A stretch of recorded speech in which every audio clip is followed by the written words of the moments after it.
বাবা যেদিন মারা যায় সেদিন বাবার লাশ সামনে রেখে সবাইকে কথা দিয়েছিলাম যে আমার বাবার কাছে যারা যারা টাকা পায় সবাই আমার কাছে আসবেন, সবার ঋণ আমি পরিশোধ করে দেব।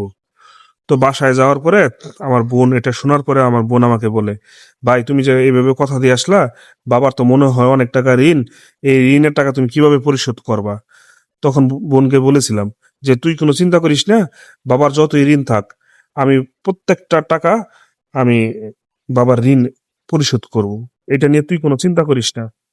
তো পরের দিন সকালবেলা ঘুম থেকে উঠে দেখি বাসায় প্রায় ৮-১০ জন লোক এসে হাজির। তো দেখে তো আমি ভয় পেয়ে গেছি। আমি ভাবছি সবাই মনে হয় পাওনাদার। ঠিক আছে, আমার তো আসলে মুখের ভাষা নাই কিছু বলার। তো হঠাৎ করে একজন দাঁড়িয়ে বলল যে আমি অমুক ব্যাংকে থেকে আসছি, আপনার বাবা আমাদের ব্যাংকে আপনার মানে আপনাদের ভাই বোনের নামে ৩৫ লক্ষ টাকা এফডিআর করেছিল। সেটা মানে প্রফিট হয়ে এখন প্রায় ৪০ লাখ টাকার কাছাকাছি। তো আপনারা ব্যাংকে এসে টাকাটা তুলে নিয়ে যাবেন। তো আরেকজন উঠে দাঁড়িয়ে বলতেছে যে আপনার বাবা আমাদের ব্যাংকে ডিপিএস করছিল আপনাদের ভাই বোনের নামে, সেখানে বেশ কিছু টাকা জমেছে, আপনারা এসে টাকাটা নিয়ে যাবেন। তো আরো অন্যান্য লোক যারা আছে তারা মানে সবাই টাকা দিচ্ছে উল্টা, যে বলতেছে যে আমার বাবার কাছ থেকে নাকি তারা টাকা ধার নিয়েছে। তো এইভাবে সারাদিন মানে অনেকেই টাকা পয়সা দিয়ে গেছে। তো সমস্ত কিছু হিসাব করে দেখলাম বাবা প্রায় ৫০-৬০ লক্ষ টাকা মানে আমাদের জন্য মানে উম রেখে গেছে। আরো বাবার ড্রয়ার খুলে দেখলাম সেখানে কিছু জমির দলিল আছে। ৩ ৩ থেকে ৪ টা জায়গায় আমাদের জন্য জমি কিনে গেছে। আমাদের ভাই-বোনের জন্য জমি কিনে গেছে। এই জমির দলিলগুলো দেখতে দেখতে রাতের বেলা মনে পড়ে গেল, হঠাৎ একদিন বাবাকে বলেছিলাম যে তুমি কেমন বাবা আমাদের, তুমি আমাদের মানে আমাদের এত দুঃখ এত কষ্ট, তুমি আমাদের টাকা দিতে পারো না, আমরা কষ্ট করে চলি, তুমি কেমন বাবা আমাদের, তোমার মতো বাবা আমাদের দরকার নেই।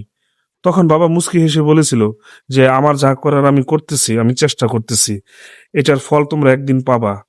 সেই দিন আসলে বুঝি নাই বাবার সেই মুচকি হাসির মানে কারণটা। আজকে বুঝতেছি বাবা সেদিন কেন মুচকি হাসলো, সেদিন কেন বুঝলাম না। তো আজ বাবা নেই। মাঝে মধ্যে রাতের বেলা আকাশের দিকে তাকিয়ে বলি যে বাবা তোমাকে আমি অনেক ভালোবাসি। মানে খুব ইচ্ছে করে বাবাকে জড়িয়ে ধরে বলতে যে বাবা আমি তোমাকে অনেক ভালোবাসি, কিন্তু সেটা তো এখন আর সম্ভব না। তাই আকাশের দিকে তাকিয়ে বাবাকে বলি যে বাবা আমি তোমাকে অনেক ভালোবাসি, তুমি আমাকে মাফ করে দাও, তোমাকে অনেক কষ্ট দিয়েছি, দুঃখ দিয়েছি, তোমার কথা বুঝতে পারি নাই, তুমি আমাকে মাফ করে দিও। তাই যাদের বাবা মা বেঁচে আছে তাদের কথা বলি, বাবা মাকে কখনোই কষ্ট দিও না। যে বাবাকে আমি দুঃখ দিয়েছি, কষ্ট দিয়েছি, সেই বাবাই আমাদের জন্য কত কিছু করে গেছে। কারো কাছ থেকে কখনো ঋণ নেয় নাই, উল্টো মানুষদেরকে টাকা দিয়েছে, সেই টাকাগুলো আমরা ফেরত পেয়েছি। এখন আসলে বুঝতে পারি যে বাবা একটা শার্ট কেন বহুদিন ইউজ করছে, এক জোড়া জুতা কেন বহুদিন ইউজ করছে, কেন নতুন নতুন কাপড় চোপড় কিনে নাই তার নিজের জন্য। আসলে সে আমাদের জন্য টাকা সঞ্চয় করে গেছে। এটাই হচ্ছে মূল মূল কারণ। বাবা আসলে তুমি গ্রেট, তুমি মহান। তুমি আমাকে ক্ষমা করে দিও বাবা, তোমাকে আসলে বুঝতে পারি নাই, তোমাকে কষ্ট দিয়েছি, দুঃখ দিয়েছি, তোমার কোনো কথা আমি শুনি নাই, তোমাকে বলেছিলাম তোমার মতো বাবার দরকার নেই, প্লিজ বাবা তুমি আমাকে ক্ষমা করে দিও।